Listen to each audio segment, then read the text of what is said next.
Hola a todos. Hoy vamos a hacer algo más que abrir un libro de historia. Vamos a meternos de lleno en una historia increíble, casi un thriller, sobre cómo unas pocas ideas que parecían una locura en su momento, terminaron por cambiar el mundo para siempre. A ver, para entender lo que pasó, primero hay que imaginar cómo eran las cosas. Durante siglos y siglos, el mundo funcionaba de una manera muy clara. Los reyes mandaban, porque sí, porque se suponía que Dios los había puesto ahí, y la religión daba todas las respuestas. Y nadie lo discutía, era el orden natural de las cosas. Pero claro, ¿qué ocurre cuando alguien, en medio de todo eso, levanta la mano y pregunta, oye, ¿y esto por qué es así? Esa pregunta tan simple fue la chisca que lo encendió todo. Y no fue una revolución de armas, al menos no al principio. Fue una revolución en la cabeza de la gente. Vamos a ver cómo fue. Imaginaos por un momento una habitación gigante, completamente a oscuras, y de repente alguien enciende una vela. Una sola vela. Pues esa pequeña luz fue la idea de que la razón, nuestra capacidad de pensar, podía ser nuestra propia guía. Una luz para abrirse paso entre las sombras de la ignorancia. A este sistema, a este mundo de reyes con poder absoluto y dogmas que no se podían cuestionar, es a lo que llamamos el antiguo régimen.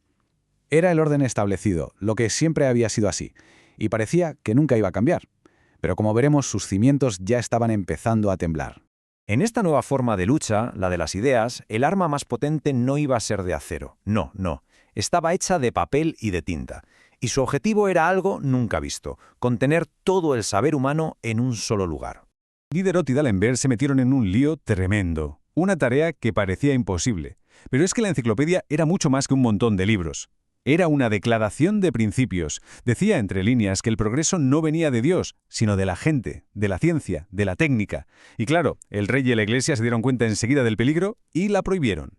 Y aquí viene lo más curioso. Si lo pensamos bien, la enciclopedia fue una especie de Internet del siglo XVIII, un intento radical de poner el conocimiento al alcance de más gente, y que por eso mismo fue censurado por el poder.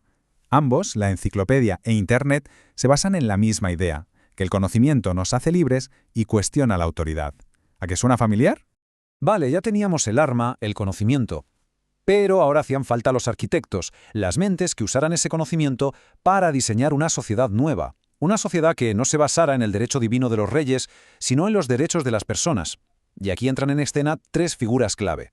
El primero es Montesquieu, y su idea, que hoy nos parece de lo más normal, en su día fue una bomba: la separación de poderes. O sea, que el poder no lo puede tener una sola persona o un solo grupo. Tiene que estar repartido: legislativo, ejecutivo, judicial, y que se vigilen entre ellos para que nadie se pase de la raya. Vamos, la base de cualquier democracia moderna. Luego tenemos a Voltaire, el gran defensor de la tolerancia y sobre todo de la libertad de expresión. Luchó sin descanso contra el fanatismo. Su batalla era por un mundo donde se pudiera debatir cualquier idea sin miedo a que te quemaran en la hoguera. Una lucha que, por cierto, sigue muy de actualidad hoy en día, con todo el tema de las redes sociales. Y por último, llega Rousseau y suelta la idea más revolucionaria de todas, la que lo pone todo patas arriba: la soberanía nacional. ¿Qué significa esto? Pues que el poder de verdad no lo tienen los reyes ni viene de Dios, lo tiene el pueblo. La gente es la única fuente legítima de poder. Esto ya no era una reforma, esto era dinamita pura para los tronos de toda Europa. Pero a ver, ¿dónde se hablaban todas estas ideas tan explosivas? Pues no fue en el campo de batalla, al menos al principio. Fue en un sitio mucho más elegante. En los salones de París, entre tazas de café y copas de vino. Y aquí hay que destacar algo que a menudo se pasa por alto: el papel importantísimo de las mujeres. Fueron ellas, mujeres como Madame Geoffrin, las que organizaban estas reuniones.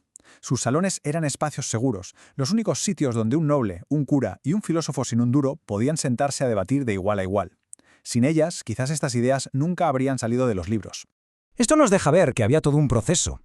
La idea surgía, se debatía a fondo en los salones, luego se publicaba, muchas veces a escondidas, y finalmente viajaba por toda Europa, a través de cartas y de gente que se movía de un sitio a otro.